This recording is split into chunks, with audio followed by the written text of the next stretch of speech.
So you found a great fashion piece at the thrift store. It's got great fabric, trims, all that. It's screaming, buy me, make me over, I'll make you proud. So go ahead and buy it.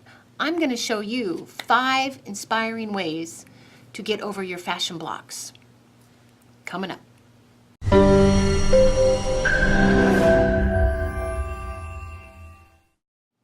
Hi, Chanel here with another edition of the So Chanel Fashion Evolution playlist. We're bringing you tips, tools, and techniques to help you with your fashion evolutions. So if you're new here, go ahead and subscribe, and we will be bringing you weekly doses of inspiration for your fashion evolutions. Okay, let's get started. I wanted to show you my 5 ways to trigger your ideas for upcycling some clothes. One of them is the simplest. It's magazines, and I love Marie Claire magazine. I auditioned for Project Runway a few times, and I started reading this because Nina Garcia, and wanted to see, what was so good about this magazine. And she's right. I really like it. What I really love about this magazine is, trying to find it here, is they have these topics in here, what Erin loves, what Nina loves, that kind of thing.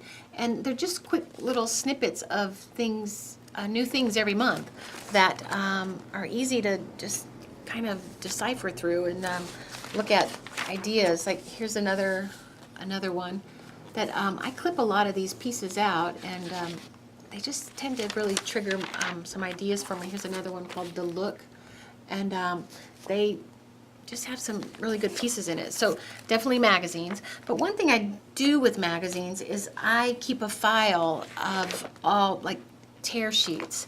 And I've been doing this actually since the 80s.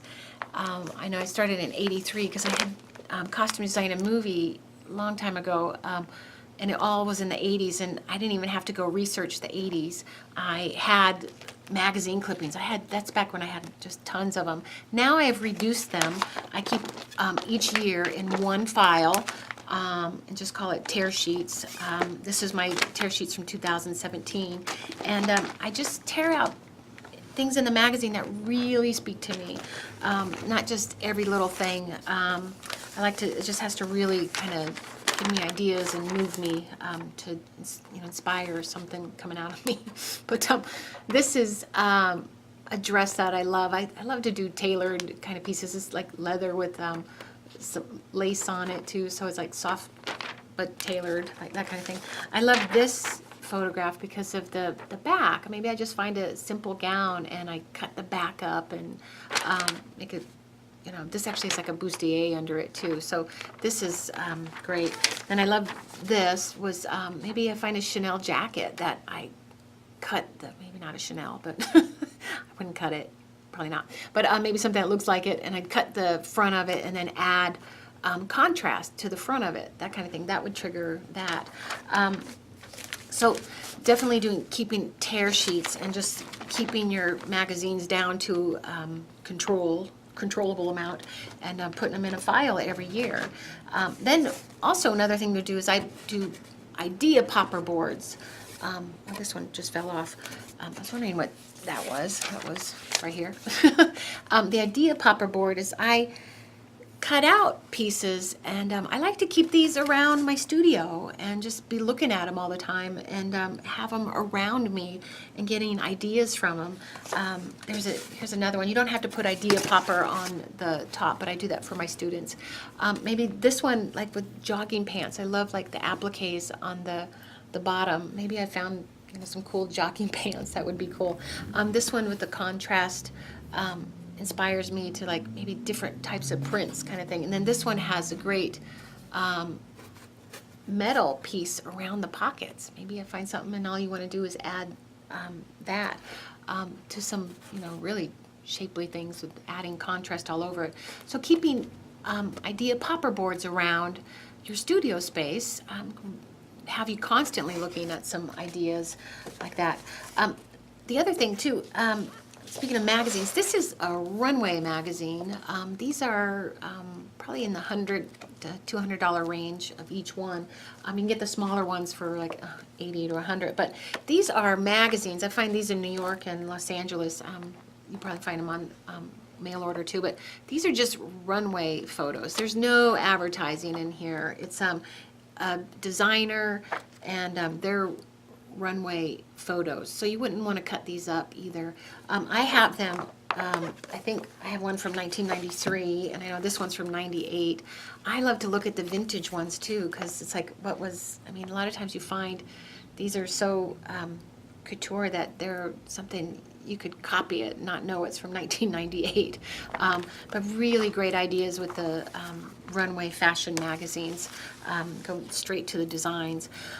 Another thing I love to do is go to the fabric store and look in the pattern books, especially when they have a sale. They have like sometimes buy 10 for $10, so they're $1 a piece or $1.99 a piece.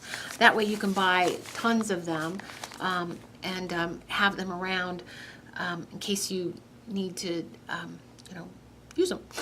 But what I do is I like to look at ideas that if I were to, something a little bit different, that if I found something, I could cut it up kind of thing, and use the pattern. The bonus is you have the pattern, but sometimes you just have the idea, which is really cool.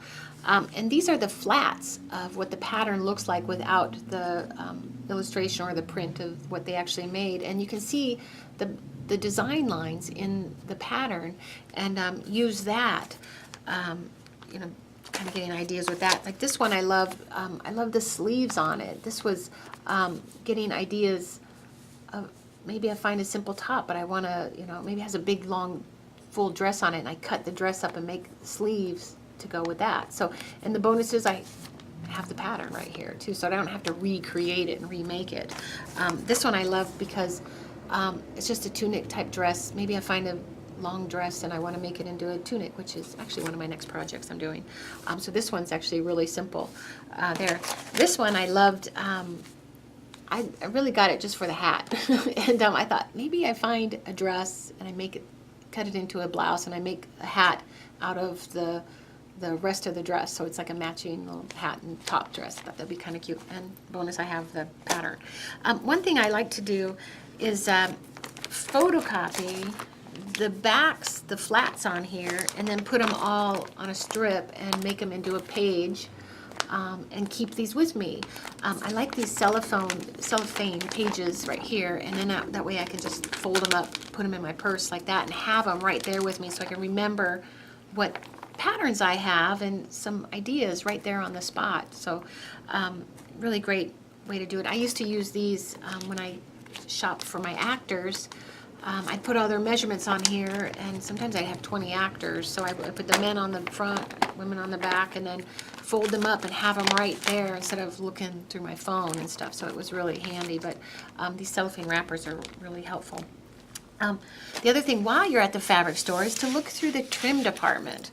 I love looking through the trims. There's so many cool trims out there, and this was, I remember, was about $10 a yard, and this is just meant to go into seams, and you could buy a whole little top and then cut open the seams and put these insets in here. It'd be a totally different change like that.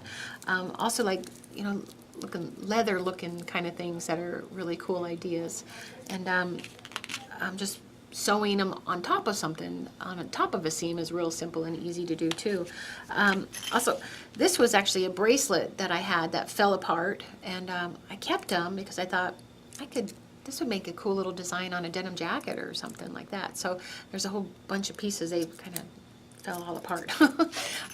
Another thing I like to do is get ideas from just seeing people out and about. I had some of my students here for summer camp, and they would wear cute little tops, and I go, oh, I love love the back of this. So I'd take a picture of it and print it and keep them right there, because I would have forgotten about this like the next day. And this, I go, oh yeah, just like a simple little twist kind of thing. It's real simple to do. Can change the whole look of something. Here's another one, little tank top that had a back, and then, that'd be cute, contrasted fabrics like that. Then I also like to take pictures right off TV. So Kelly Ripa was wearing this, and on our morning show, and I just love the simple like sheer going over something. Maybe I find a halter top and it has a sheer dress on the bottom, and I make the sheer top kind of contrast with that. So it gives me an idea. The other day I took a picture of her wearing a bright pink and a bright red like top and skirt, different colors together, and it looks so cool. And it's so easy you forget stuff so fast, so you just take a quick snapshot of it and then print it out, and then you have it right there. So you can also put those on an idea board, that kind of thing.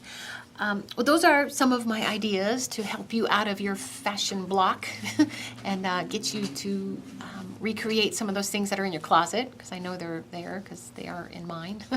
But if you have any ideas of things that you do, I would love to hear them. So if you want to put them in the comments below, and maybe we can do a whole nother episode on some ideas that you have. So thanks for watching, and subscribe for weekly doses of fashion inspiration, and we will see you soon.